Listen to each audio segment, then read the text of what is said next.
interesting. Welcome back to the LTA North. We're going to be starting draft for Game 2 very quickly. C9 dominated Game 1 against Team Liquid, picked blue side, kept Yuuji in. We have Inspired here on the desk. Inspired, what do you think Team Liquid's should change for this draft? I mean, I don't really think they should change much. I think they should just be a bit more calm in the game and just follow their win conditions. And I want to see APA Ziggs. It's not that whenever he picks that jump, he's just owning really hard. So, I mean, Para is also one of his better jumps, and it didn't really look that strong today in this first game. But maybe the Ziggs is going to be different. And I know he's thinking probably about it as well. Like, we all know APA, like, he's probably going into the room and saying, Coach, just Ziggs. Yeah, like even, I feel like Team Liquid, when they're at their peak, they play side lanes and mid game really well. Like, even just like a Corki mid, something like that allows APA to play on sides pretty more exclusively. I think stuff like that will work. But now that it's Fearless, I'm interested more in like Thanatos' top lane pick, because Renekton's down. Obviously, like Ambessa was banned, Gwen was banned in phase 2. I wonder if he's going to early pick or like if he's just going to be willing to expand and go into the second phase. Yeah, I'm really curious to see what the bans are going to be coming through, especially with the Ziggs still in play, as Inspired already pointed out. And it was that Ziggs that helped them have those, 4 turrets in 3 minutes against C9 in a game that, yes, they ended up throwing in epic fashion, but as we see, the Yone still being banned out by TL. Yeah, and the Silas, which means they might be, well, they don't have the Maokai player in at the moment, because a lot of times the Silas would be a ban for Maokai. But I'm thinking about Team Liquid and their inflexibility in draft phase, because Yone and Gwen were 2 of their bans in Game 1, along with the Ahri for the first 3. And I feel like Yone and Gwen might want to stay banned unless they're willing to trade it for Rumble. Rumble would be a possible first pick for Team Liquid for me if it stays unbanned. I like the fact that we're going through at least thinking about the jungle picks. Actually, a question for you, Inspired, is just like the experiences that you've had, if you've had experiences playing against Yuuji in solo queue, like some of his champion pool, some of his strengths, what are you looking for now that you're looking at the Yuuji second game here? I do think he's just better, like, mechanically in skirmishes, and like as we see, they already first pick Xin Zhao for him. I think those type of champs are what he likes to play. He likes to play Xin Zhao, Viego, like those fighting characters. And I think Xin Zhao is just really strong in the meta right now. Pantheon is out, which is pretty strong fighting champs that can beat Xin Zhao, and Vi and Ahri were already picked in Game 1, so... I really like it if C9 takes away Rumble here, because we're thinking about the champions that Impact will have in the best of 5, and Rumble was way up there. I'm really surprised that they prioritized Yuuji's pick instead of just getting Rumble for Thanatos. I think they just want to play some sort of tank into Rumble. Like, I wouldn't even be surprised if they decide to pick like Ornn maybe or something. Yeah. Because I don't really know what else Impact would play against Rumble. I don't think Impact wants to pick Jace right now. Probably not. Galio is the one pick that comes to mind. Actually, Galio. Galio is still open, yeah. Yeah. I think he would just go for Galio. And it works really well with supporting any Xin Zhao engage. Like, you already have a pretty good base of what your comp can look like. Would APA reach for the Ziggs already, this early in a draft? I mean, Ziggs doesn't really like to play against tank like Skarner, I assume. Especially if you blind pick him. Talia Azir down, Nico banned. You're playing with my heart with this hover is all I'm Ahri's saying. a good pick. Oh, Ahri's a okay. good pick. Yeah. I like the Ahri. So that's what Silas ban was for. I think they just wanted to pick Ahri. It was also banned in the last game too. So it was banned by Team Liquid. So Ahri was banned. Ahri was banned. So it's like, it's nice that it's out. So looking for some picks with the option, Ahri and Xin Zhao. Looks pretty strong here. Corki getting picked here by Cloud9 though. What's the thoughts on Corki? Corki is interesting. Coming into the split, a lot of people were really high on Corki as a pick, thinking how strong it was in scaling. But then, like, the win rate wasn't great. It was dropped pretty down low in priority. What's your thoughts on Corki? I do think Corki is strong. I think he just got kind of unlucky at the beginning of the split. That a lot of games. Yeah, he just lost a lot of games, and people were like, maybe it's not working. But I do think it's a strong champ, offers a lot of damage, can be flexed between mid and AD. Yeah. So I think it's just good pickup in like those type of situations when you already have AP top laner, so you can afford to play AD mid, but you can also drop him to ADC positions. So I think it's a good spot to pick Corki. Yeah, I like the flexibility of Corki. I also like if C9 are at all worried about that kind of turret destruction or like map play, Corki is a really good answer to choose through turrets very quickly. C9 can send him into side lanes. Yeah, full bans for bot lane right now as well. Since the solo lanes are most likely a Corki mid could possibly flex to bottom, but for the most part, we're just seeing bot lane bans here to set up One whatever pick, picks they want. one ban that I would want from C9 side is like a Braum. Because I think with Team Liquid's comp, you have Zhao, 80 carry pick coming up. If you have Braum, because like I'm imagining that you're probably going to continue to flex the Corki going into 5. And if you see something like a Rakan, or I mean Rakan's already banned. Another Senna ban. But like an engaged option, I think Braum becomes really strong for what Team Liquid already has. So letting it through. We'll see what it looks like. From what I'm watching now, I feel like Zven is just gonna pick Ezreal on 4, and you kind of don't mind playing against Braum if you go for Ezreal. That's true. Yeah, plus you can potentially go Ezreal Braum and have level 1 power forever. Unless he'll take it away here. Nope, taking away the Bard. Bard is just target ban into Vulcan, I think. Yep, Varus, Jhin gone from game 1. Senna, Lucian, Kalista, Karma, Bard, all the bot lane bans already. Ezreal is very strong. And like if you can get a really strong, like your team actually, like the support counter pick that you get, like the Janna pick or anything like that, then you'd want to go into 5. Yep, here we go. So yeah, that's actually a really good call out. Good read. Double AD comp. What do you like into Ezreal then? I think into Ezreal just pick some sort of scaling ADC, maybe Jinx. I don't know what else. Oh, or Smolder. Smolder got buffed this patch and is looking really strong. Whenever you get the Infinity Edge on Smolder, you just start like dealing so much damage that the stacks don't even matter that much. Interesting, Rakan's already down, so Zyrakan's a little bit weaker. Jinx against Rumble can be a little tricky, but yeah, they have to pair the whole bot lane right here. There it is, Smolder. Yep. Smolder Braum. And the Braum coming through. You called it. But it is Red. blind Braum. It's the only question that I have. But did going over ban Ezreal. Karma and Bard, which are two To good set up answers into Braum. Yeah. But that makes sense. Which comp do you like already? I kind of like Cloud9's composition. At least I feel like they can play around Zhao and Galio a little bit with the poke. Yeah, I like Team Liquid composition as well. But I think Vulcan can't really punish Braum blind pick that easily. Because I feel like he likes to play melee champs more than range. He's going to play Alistar. He's picking Just gonna play Alistar Alistar into Smolder Braum, which is Yeah. not is a, really that great, honestly. He likes Alistar. Yeah. Don't like the angle. That's his most played champ of the whole split. That's his 8th Alistar game already just in split 2. So inspired. Final prediction now that you've seen the drafts for this game. I think Team Liquid takes it. If they lose this game, I really don't know what Spawn can cook for them. Like, I really think this is the one they're gonna win. Okay, Flowers, Azael, Kobe, what do you think? Much Lounge. Thank you very much, Inspired. And that's a pretty strong opinion from our special guest, saying he doesn't know what to do if this doesn't work for the TL scaling squad with the Smolder win con. I mean, I will say, Braum and Zhao, very difficult for these double AD carries to actually get through. And Smolder, I do think, the kind of clear weakness on the TL side is that their comp is maybe a bit slow, is that they don't have great primary engage. It's like your main form of engage is like a Braum flash ult or Xin going in with a Galio ult or something like that. Not that reliable. But that being said, if Yeon can get to 3 items, Smolder is crazy on 3 items these days. Since those buffs came through, it's looking strong. All right, non-subscribers, we'll see y'all in 30 seconds. For everybody else, though, this first game was really slow for 20 minutes, and then as soon as Cloud9 got their lead, they just immediately kept building it and building it and building it all the way to knocking the Nexus down 10 minutes later. What I want to see is for C9 to start faster in this one, since we're talking about TL taking this more of a defensive stance, wanting to get Smolder to 3 items. I feel like it's up to C9 to be active early. It's going to be really interesting to see how they play it out. Because, yeah, if Yeon can get the 3 items, if you get Essence Reaver, i.e. Rapid Fire, every time your Rapid Fire is up, you just Q someone. If it's a squishy, they lose like 20+% of their health once you have 225 stacks. It's really difficult to play around, and you can kind of force your opponents into engaging into you. Something that stands out to me, though, is the fact that Impact is actually playing Aftershock, not Phase Rush, which is less common in these matchups. Generally, people are going to be playing Phase Rush because if you get hit by the Electro Harpoons, you can kind of get chased down. You go in with the Phase Rush trade, and then you're able to just kind of kite it out. So we'll see if there is any opportunity for Thanatos to punish him on that. He is playing Conqueror, so these extended trades could really go in his favor.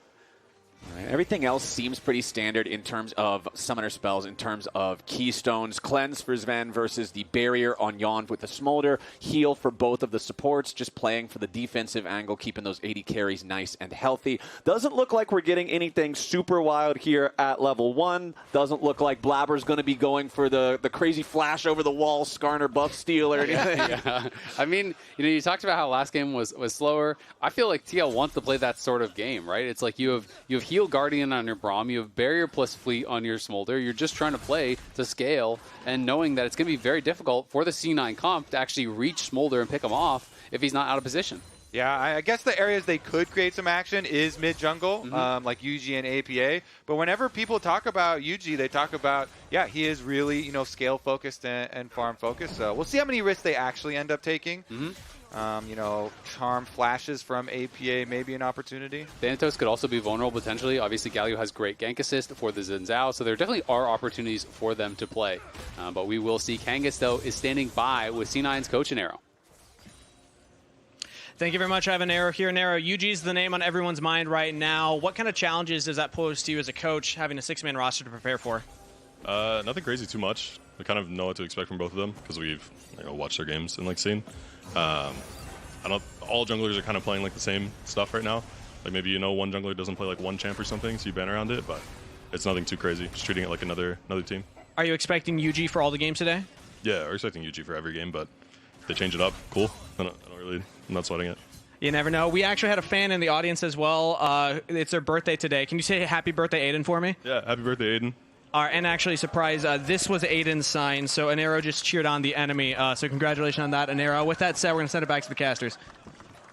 The old sign swap bamboozle. I knew something was suspicious when I saw another sign behind the sign. How could you do that to that man when all his orcs have already exploded? He's got a stable job, and now you're putting him in danger. He's the one who explodes the orcs. He's the problem.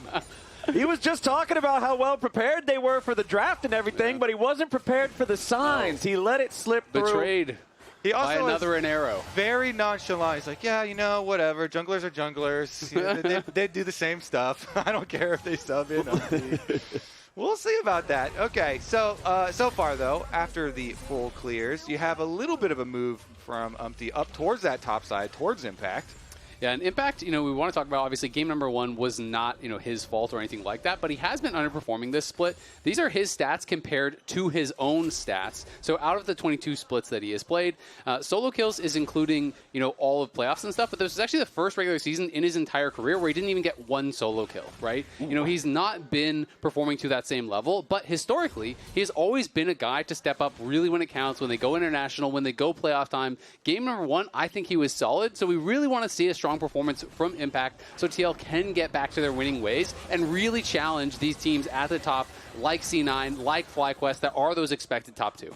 And here in mid lane, APA losing out on the early trade against Loki here with the Corki as Vulcan and Zven ready to scrap with Yeon and Core down here in the bottom lane duo. But I think in game number 1, Loki had a much better performance than APA did, even getting the solo kill onto APA down there in that bottom side jungle after Cloud9 really started to come online. So we'll see if APA can bounce back a little bit in this one. He is on the Ahri. He does have one of the only real methods of trying to engage for the Team Liquid side. So I want to see if he can step up and face the pressure after the game 1 loss. Yeah, I mean, Ahri has a very big difference depending on how many charms you hit. Everybody's always looking at your first couple charms, especially your flash when your flash is ready. So a lot will be riding on can they get any early money, especially because mid jungle duo could be very big for some of these early objectives.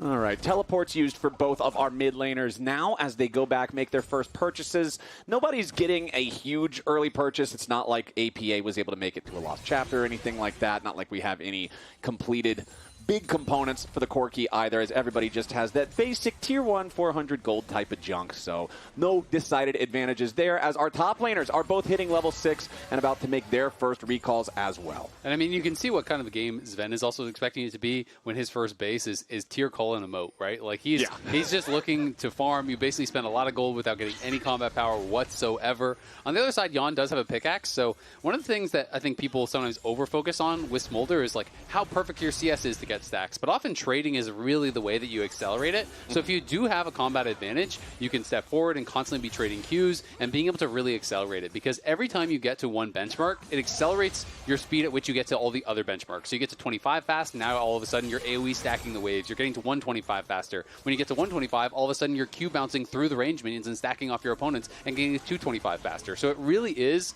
kind of that multiplicative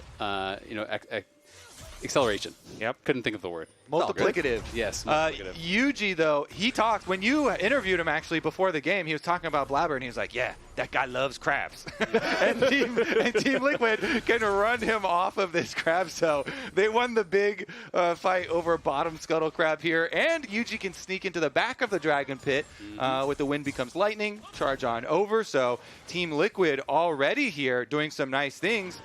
Because he was able to get that crab, you know, Yuuji's the first to level 6, the Zhao level 6, very, very big, and TL controlling the bottom side of the map nicely. You see all the vision through the river leading up to the dragon. Their roam on through where CoreJJ came in through mid lane to help him get that. And this is a much better start here for TL. Absolutely. And one thing that's always nice, a minor thing for the game, but when you are facing a tank on the other team, if you have someone who is like solo AP or solo AD against them to force them to build that resist, it feels really, really nice. So Thanatos playing the Rumble here is forcing him to build that cowl early, but you look at the other carries on the team, they're both almost purely physical damage. Obviously, there's some magic damage mixed in, but a lot of damage from these double AD carries, and that is going to really slow down Impact's ability to start stacking armor. And if you start stacking armor for the team fights, well, then all of a sudden you can really struggle more in that side lane in the 1v1.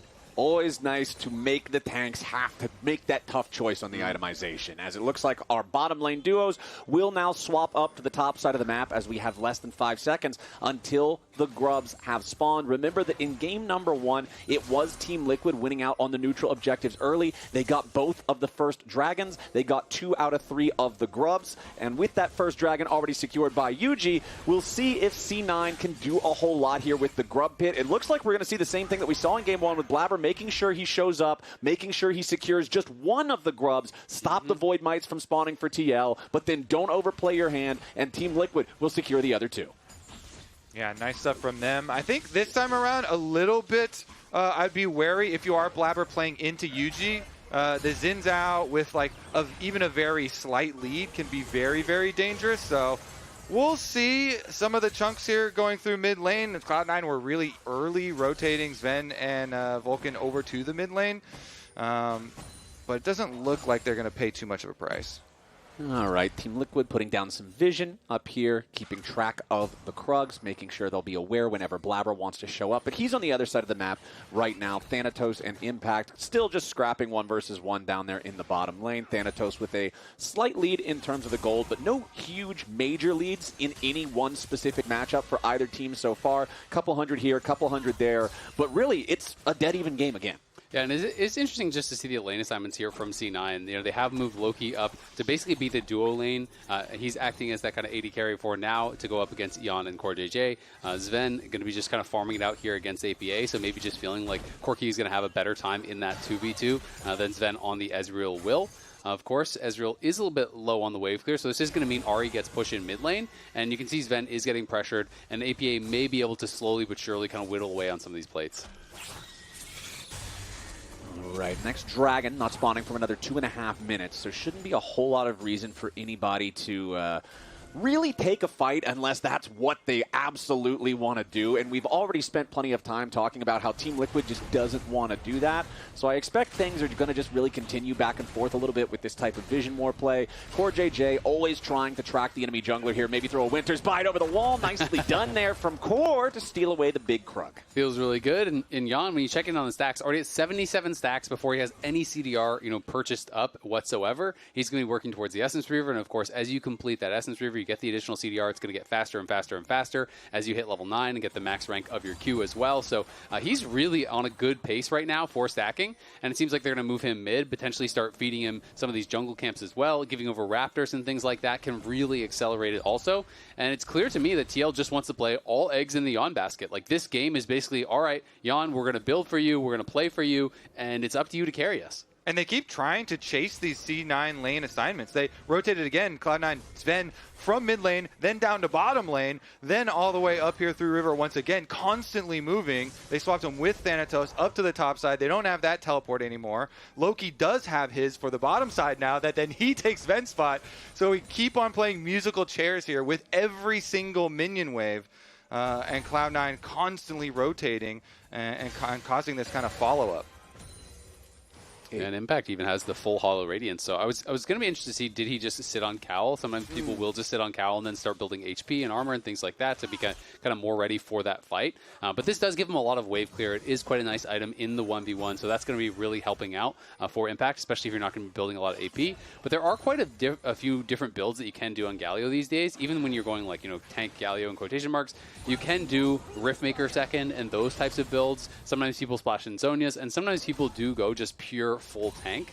So it'll be interesting to see what style Impact wants to play. And you can see right there the effect of the Explodey passive on the Hollow Radiance, just making it so easy to combo the... it's a good one. I think it accurately describes what's happening. But the Winds of War plus the passive slam down combined with that just makes it so easy to guarantee that these waves are quickly mopped up, since Thanatos is usually going to have priority, clear out the minions first. Impact wants to be able to respond quickly and then follow any movements that his opponent might be making towards the rest of the map. As we have that second Drake now spawned, and C9 has control over the bottom side river. Team Liquid, though, with Yuuji and Core both nearby. Yeon also just trying to max his stacks before he has to maybe rotate over. Yuuji's going to take some damage. Nice grab from Blaber. Slams him right back into the wall, and his first blood over to Loki. Team Liquid caught unaware, disrespecting the Skarner, and Blaber teaches him a lesson. And Vulcan! You have to worry about this cow. This brush by the Dragon Pit, that is the most important brush for every Dragon fight, and he comes straight out of it, runs Yuuji into the wall, and they full combo him. He didn't even get his ult off. Yeah, I mean, APA was very slow to move here, as was Yeon. Yeon wanted to get pushed mid lane first, and he just comes out, gets the combo right into the ultimate. Great play there. And it's just the extra man. The fact that APA isn't there with the team, the fact that Loki is, means there's not really much of a shot for TL, so their first swing at a fight comes a bit late, and it's a miss. All right, but now we have a TP coming up to the top side here, looking to make a move on to Thanatos, who now needs to try to escape. APA in hot pursuit. Thanatos with the flash out, but is it in time? APA doesn't find the second hit of the Q. Thanatos is still trying to run, but he's going to turn him and APA falls. Core shows up only in time to find himself executed as well. And C9 are playing so much better as a team. Oh, man. TL tried to force the play on the top side, and Thanatos just gets the outplay, kites back towards Blaber. Blaber's able to block the charm from APA, and it all goes bad for TL. Impact going in here, but it's right as Thanatos is overheating, so he gets a lot of early damage down, and then he realizes, okay, TP's coming in, I just need to kite to Blaber. Drops down the equalizer for the slow here, and look at him, flashes back. The charm is soaked there by Blaber, and the last charge of the ulti was used by APA, so he flashes forward to try to finish him off, but he's just out of damage. The overheat comes through again, and they get the kill, they get the finish off. Vulcan comes in with the heal. It's a disaster for TL. And you could see after the electrocute proc, Thanatos was down to 100 HP. If the Q2 from the Ahri would have hit, that would have secured the kill. It would have reduced the turn power on the side of C9. And he could have ulted over the wall maybe and saved himself. That could have been such a big difference maker, but the miss on the return of the Q spells disaster for Team Liquid. And now APA is getting cooked again. Flash. Thanatos might just kill him. CoreJJ shows up in time to keep his mid laner alive, and now maybe Team Liquid can try to find something back as Yeon makes his appearance in the fight, and Thanatos has no way home. Surely the kill is claimed, and Yeon is the one picking it up. That may be a mental saver for this game, because the previous one was for sure a tilter for the side of TL. Cloud9's cross map, though. Yeah, Vulcan and Blaber ready to help out Loki here and make a play onto Impact. The Tier 1 turret is still alive, but it can't protect him. Blaber's on a killing spree, and Impact is dead again. And Yuuji's next. I mean, it's a little bit dangerous here. Vulcan and Blaber. Oh, Vulcan now re-engaging with another nice headbutt pull. Then Yuuji too far forward. Now forced to flash defensively, but Loki's ready to flash follow. He grabs the kill, but he'll pay for it with his own life as APA and CoreJJ will make that a 1-for-1. They're really taking their damn time on it, though. Still a 1-for-1. Okay, TL, don't panic. Your win con is still Maybe Yeon. Panic some. A little panic. Minor doesn't help anyone, okay? nobody benefits from panic. Focus on Yeon. Okay, fair. Deep breaths. Deep breaths and look at the Yeon cam. Yeah. Okay. Look at the Yeon stacks. Don't look at your jungler and your top laner dying under the tower. Exactly. That's just going to cause you more stress, okay? Exactly. Everybody needs to have a little bit of meditation, a little bit of Yeon cam. You know, he got a solo tower on the bottom side of the map. Okay. So you got your gold. You're talking about the items being incredibly important for this this champ, focus on that. He's got 3,000 gold in pocket. That's also pretty nice. A lot of money. Better if you spend it, check but you in the know. Yeon column. Yeah, there you go. He might be just trying to stay on the map for like a full IE or something at this point if he hasn't based yet. And you can see that the Knight's Vow is through. He's already up to 152 stacks and is going to go back to base now. So I'll see, will he just grab like a rapid fire second, or is he going to try to, greed it out and go for that IE, because the IE is such a big spike. But rapid fire, of course, does allow you to really start stacking even more easily on your opponents. It's a lot safer to step forward for those max range Qs. And with Yeon having to take a recall now, though, with his pockets so heavy from all the unspent gold, that means that TL knows that they can't fight for the Herald. C9's going to claim that one without any contest. So Shojin is kind of like more of the old school build. Most people these days are just going for crit, and they are going, IE and rapid fire.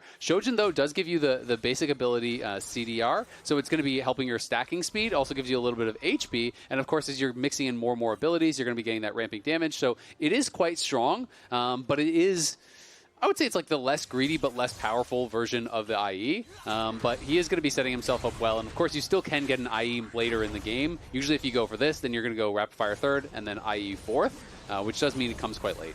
Oh boy, Impact could be in some danger here yet again as Blaber goes forward, but the Impale will not connect as Impact flashes away. That instant taunt from Impact was actually really critical as Blaber went forward, because it got a mini CC on him, procced his Aftershock, and delayed the Skarner ultimate coming out so he could actually get away.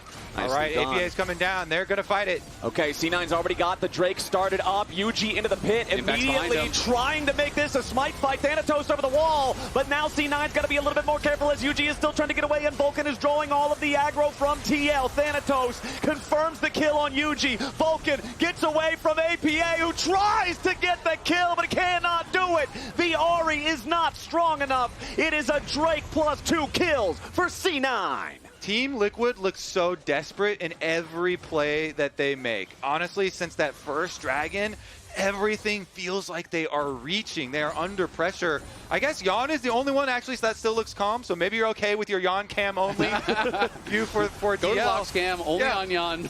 but look, Yuuji goes in here, and Blaber again just pushes him against the wall. The CC chains have been very good for TL. The rest of them just jump on him. Well, Vulcan on the top of your screen, the Alistar there, just pops ult to tank the rest of the members of TL, but Yuuji can't do the same. He burns down, even with the Galio being called onto his side, and Vulcan even runs in circles and survives! Yeah, I mean, Yuuji, I think, definitely feeling a bit of pressure there, feeling like, oh god, I gotta get in, I gotta get the dragon, goes very early, gets CC'd against the wall, loses ultimate, loses his flash, Galio ults him defensively, and he still dies, and look at that reaction from APA, clearly feeling the frustration, knowing this game is slipping away from you, and if you lose this one, you've got a reverse sweep. Yeah, not only did he miss out on the kill on Vulcan in that attempt, it was his flash that he spent alongside his ult to try to get that last little angle to confirm the damage that he needed, and to have that fall through, now you're missing one of those big playmaking tools that you would otherwise be able to use to try to get back into the game at a different point, and now APA is under pressure again as Blaber continues the chase, but won't be able to lock the Ahri down long enough. And the tough thing is, even though Yeon is in a really good spot, if you look at his stacks, if you look at his itemization, like everything is great for him, the game is getting so far away from him that I don't know that it's going to matter by the time he's online. All right, 20 minutes on the clock. Otacon has spawned, which has triggered a special Uber Eats offer that you can check out in chat, or the Twitch extension if you're looking to eat as good as Cloud9 are eating in this game. They have been having Team Liquid for breakfast, lunch, and dinner so far in this second. I knew you were going to go there, and honestly, deserved flowers. Well done. They ordered the buffet meal, and Team Liquid has been obliging. Yeon is the only one who has still got that chance, I think, to be the carry. Yeah, exactly. And C9, their eyes are on the prize. They've got a sweet tooth, and they're looking to see if they can end this one. Yeon, over 200 stacks, though, so, going to be hitting that 225 mark quite soon, and should be sitting on a bit of gold, 800 in pocket, so he's a bit off that rapid fire, of course, but, is going to be working towards it, and you can work some magic. If you can have, a well-established front line, play the fight slow, just constantly poke and prod with that Smolder, you can soften people up enough that maybe he can carry a fight, but it's going to be so dependent on how they do when he first hits that 225 after their first team fight. The thing that I'm worried about, Isaac, is you're talking about a well-established front line.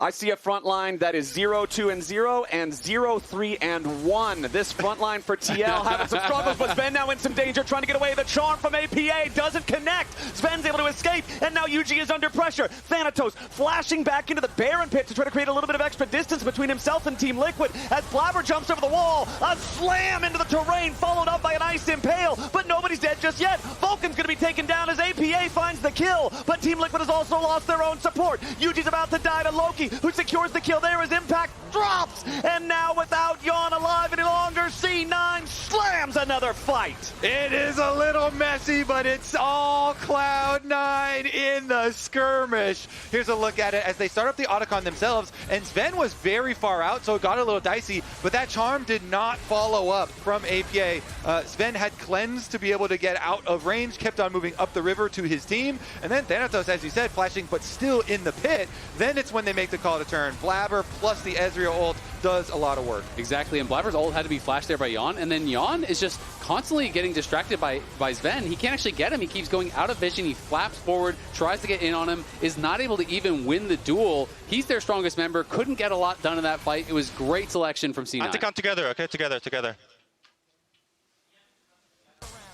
And I loved the very end of that replay too. You saw Loki perfectly tracking APA's cooldowns on the Ahri. As he gets the last hit for the kill, he immediately flashes to the side, knowing that the Charm Spirit Orb was coming right back off a cooldown, guaranteeing there was no chance for a hit back. I feel like Loki is seriously dialed in this series. Yeah, Cloud9 have been really, really good in a lot of their skirmishes. Loki definitely exceptional. The CC chains from Vulcan and Blaber have been insane. Thanatos just individual outplays as well, even when he's not with the team. So C9 for sure look locked in here. Let's see what TL could do about it, because now even the Yeon cam is getting a little shaky. Yeah, it's looking tough. I mean, this is Loki's stats so far this game. Definitely got ahead, very far ahead early, and has been looking really good in Game 1. In Game 2, he has been smurfing. Has made a really big difference for C9. I think a lot of people were thinking, all right, this new era of C9 with Loki and Thanatos as the Soul Laners, and Zven and Vulcan coming back to the team, it's going to take longer for them to really click and kind of get online, but they were able to be very successful very quickly here in the LTA. And Yeon does have his stacks. He is online, but he needs his third item, and I feel like because he doesn't have that third item, you're not going to fight the third dragon. You're just going to wait and see if you can make something happen at the next one. APA jumping in after Zven here. He chunks him down to 1/3 HP, but now the follow-up from C9 is way too much for APA to handle. I don't know what he was even thinking there, as now it's going to result in a pile of corpses wearing Team Liquid jerseys. C9's just marching down mid lane. Zven hits him with the trademark frog, and this one's going to be costly. Not the frog!